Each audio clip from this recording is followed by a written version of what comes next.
여러분 안녕하십니까? 윤석열 대통령이 오늘 취임 100일을 맞아 처음으로 공식 기자회견을 했습니다. 기자회견 시간 54분 가운데 20분을 전 정권 비판과 국정 홍보에 할애했는데요. 윤 대통령은 분골 쇄신하겠다고 말했지만 인사 논란과 국정 난맥상 등에 대한 사과나 반성의 표현은 따로 없었습니다. 먼저 이기주 기자입니다. 취임 100일 기자회견장에 들어선 윤석열 대통령. 모두 발언 20분 동안 국정 성과를 홍보하는 데 힘을 쏟았습니다.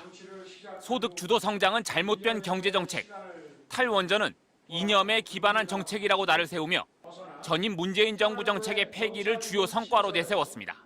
경제 기조를 철저하게 민간 중심, 시장 중심, 서민 중심으로 정상화했습니다. 원전 업계에 대한 수천억 원의 발주와 금융 지원에 착수했습니다. 남북 간의 대화는 정치적인 쇼가 돼선 안 된다며 전 정부에서 세 차례나 성사된 남북 정상회담을 우회적으로 비판했고 북한이 핵 개발을 중단할 경우 큰 지원을 할 것이라는 이른바 담대한 구상도 추가로 밝혔습니다.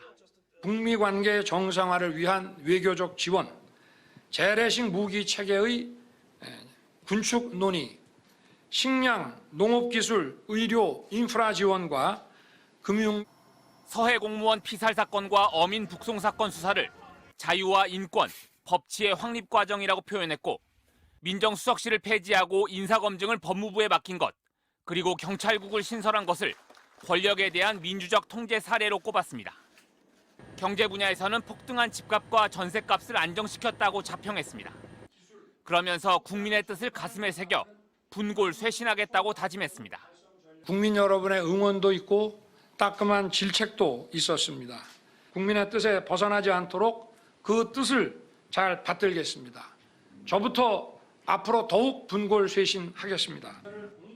그러나 윤 대통령의 기자회견에서 취임 이후 끊이지 않는 인사 논란과 정책 혼선, 집권 여당의 내분 사태 등에 대한 구체적인 반성이나 유감 표명은 없었습니다. 거대 야당과의 협치에 대한 구상과 국민 통합을 위한 계획도 찾아보기 힘들었습니다. MBC 뉴스 이기주입니다.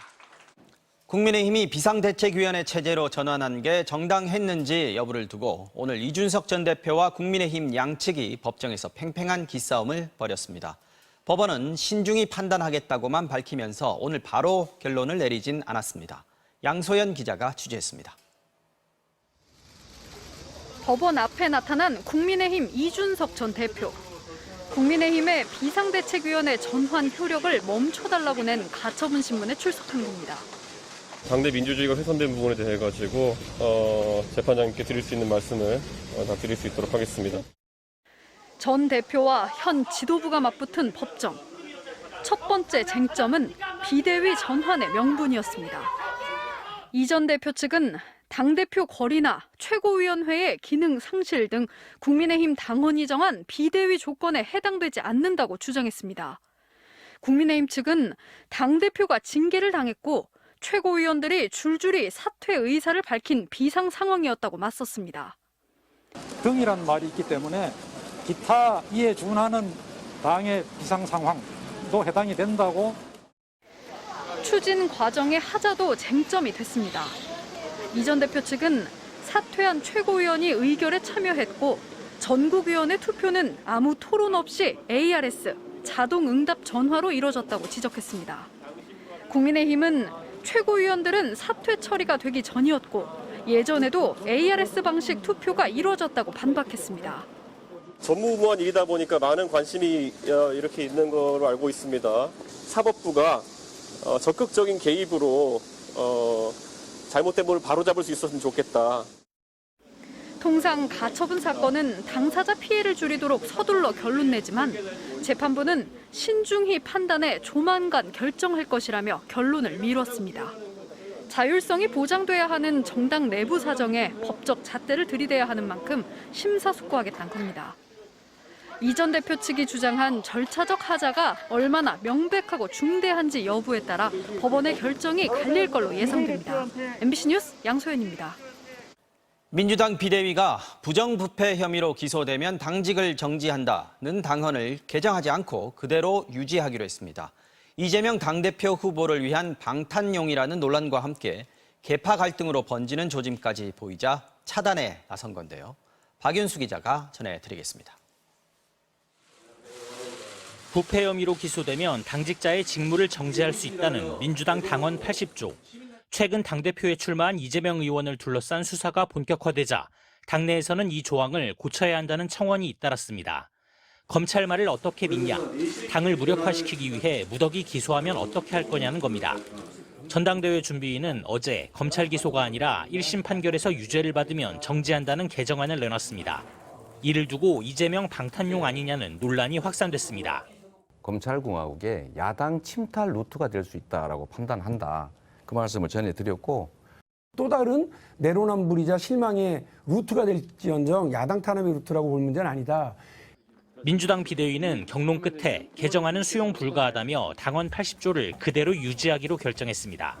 다수의 비대위원들은 이게 혁신의 후퇴로 비춰져서는 안 된다고 하는 의지가 워낙 강하셨기 때문에 절충안으로 정리했다 이렇게 말씀드리겠습니다. 다만 정치보복 수사에 대한 구제를 윤리심판원이 아닌 당무위가 의결로 정하도록 바꿔 검찰 수사로 기소되더라도 당직자의 직무를 유지시키는 결정을 쉽게 하도록 길을 열어놨습니다. 반응은 엇갈렸습니다. 당원 개정에 반대했던 박용진 후보는 민주당을 민주당답게 하는 첫 발을 뗐다며 환영했지만 친 이재명계 의원들은 최소한의 방패마저 내려놓는 것이고 당원의 요구를 무시하는 행태라고 반발했습니다. 민주당 전당대회의 가장 뜨거운 쟁점이던 당원 개정 논란은 오늘 비대위 결정으로 거의 마무리됐습니다. 하지만 공방 과정에서 불거진 당내 갈등은 새로 들어설 지도부가 풀어야 할 숙제로 남게 됐습니다. MBC 뉴스 박윤수입니다. 밀가루와 식용유 가격이 뛰면서 식품 가격들이 줄줄이 오르고 있습니다. 가성비를 내세웠던 노브랜드 버거마저 값을 올리기로 했고요. 농심은 24년 만에 처음으로 국내 사업에서 적자를 기록했습니다. 연말까지 이런 가격 인상 압박이 계속될 거라고 하는데 배주한 기자가 자세히 전해드리겠습니다. 노브랜드 버거, 다른 프랜차이즈 햄버거보다 20% 정도 싼 가격을 내세우고 있습니다. 그런데 내일부터 가격을 올립니다. 대표 메뉴인 시그니처 버거는 3,700원에서 4,000원으로, 가장 싼 2,200원짜리 버거도 2,500원으로 300원씩 오릅니다. 작년 말에는 버거류만 2.8% 올렸는데 이번에는 버거와 감자튀김 같은 격가지 메뉴까지 40여 종을 평균 5.5% 올립니다. 요즘 너무 많이 오르는 것 같긴 해요, 전반적으로. 그래서 뭐 오른다라고 하면은 아무래도 좋아할 사람들은 없을 것 같아요. 버거값이 뛰는 건 밀가루와 식용유 값이 올랐기 때문입니다. 올해 들어 버거킹은 4.5% 값을 올렸고 롯데리아는 5.5%, 맥도날드도 2.8% 올렸습니다. 라면도 타격을 받았습니다. 농심은 2분기 국내 사업에서 30억 원 적자를 기록했습니다. 1998년 외환위기 이후 24년 만에 처음입니다. 1년 새 밀가루 46%, 팜유는 52%나 올랐기 때문입니다. 라면 회사들은 작년에 일제히 가격을 올린 터라 또 올리기도 부담스러워하고 있습니다. 식품 제조 원가 구조에서 원재료비가 차지하는 비중이 상당히 높습니다. 50%가 넘는 수준으로 분석되고 있는데요. 물가를 올리지 않고서는 영업 자체가 상당히 힘들어질 수 있는 상황. 과자, 커피, 탄산음료 같은 가공식품 가격도 최근 줄줄이 오르고 있습니다. 국제 곡물 가격은 3분기에도 더 오를 것으로 보입니다. 이 가격은 석 달 뒤에 국내 가격에 반영되기 때문에 식품 물가는 적어도 연말까지는 인상 압박이 계속될 것으로 보입니다. MBC 뉴스 배주환입니다. 최근 미국에서 현대차와 기아차를 노린 차량 절도가 크게 늘고 있다고 합니다. 일부 차종의 보안이 허술한 게 알려지면서 집중 표적이 되고 있는 건데요. SNS를 통해서 훔친 차량의 영상을 올리는 게 유행처럼 번지면서 이런 절도범들을 부르는 기아보이즈라는 용어까지 생겼다고 합니다. 뉴욕에서 이용주 특파원이 전해드리겠습니다. 미국 미네소타주의 고속도로. 흰색 승용차가 차선을 가로지르며 질주하더니 중앙분리대를 들이받고 멈춰섭니다. 연기가 피오르는 차를 두고 황급히 달아난 4명은 모두 10대로 근처 도시에서 기아차를 훔쳐몰고 달아나다 붙잡혔습니다. How do you actually steal a Kia? Is it an easy process? Hell yeah. Could you show us how it looks to steal a car? I can show you inside your car. 기아차를 훔치는 10대들을 추적 취재한 다큐멘터리까지 나올 만큼 기아차가 절도 타겟으로 집중된 건 일부 차종에서 보안 장치가 허술한 게 알려졌기 때문입니다. 기아차만 골라 훔치는 10대들을 가리켜 기아 보이즈라는 신조어까지 등장했습니다. 10대들이 애용하는 소셜미디어 틱톡에서는 기아차 절도 방법을 소개하는 영상을 어렵지 않게 찾을 수 있습니다. 또 훔친 차량을 과시하는 영상을 경쟁적으로 올리는 이른바 틱톡 챌린지가 이어지면서 일종의 범죄 놀이가 되다시피 한 겁니다.